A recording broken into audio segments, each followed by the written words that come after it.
Hi folks, I'm putting together a basket of miniature vegetables for a friend whose childhood dream was to grow a whole garden of mini vegetables. I've got these cherry bell sweet peppers growing in the containers here. And I have these spoon tomatoes, a currant size variety that another friend of mine started from seed.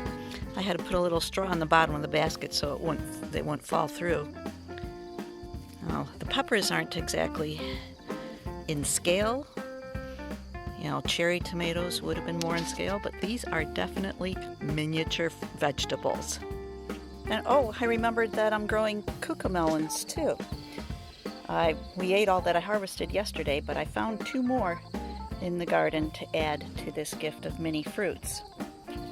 They taste like lemony cucumbers, and they look like little tiny watermelons. So there you go, a basket of mini veggies. So cute.